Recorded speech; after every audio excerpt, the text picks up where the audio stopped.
A new migrant caravan of thousands last week tried to bust its way through Central America and Mexico to the U.S. southern border.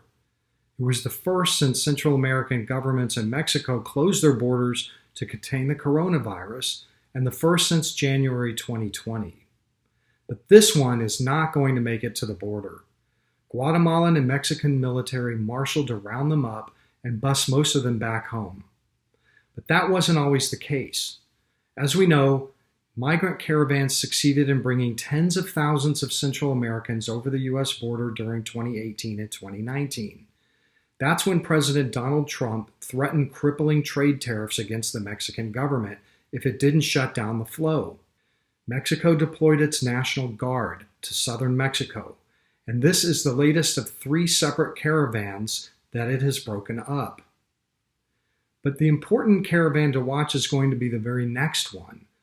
That one will have important implications to American policy.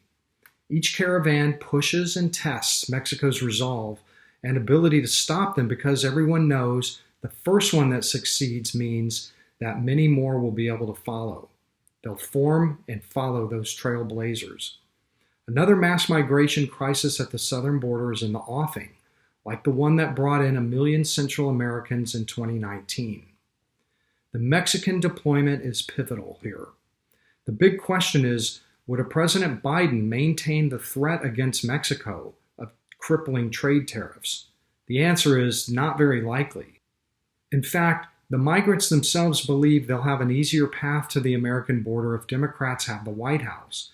In January, while I was down in Chiapas, southern Mexico, migrants told me they were waiting for just that. Whether another migrant crisis unfolds depends on what happens with the next caravan, and especially the outcome of the American election.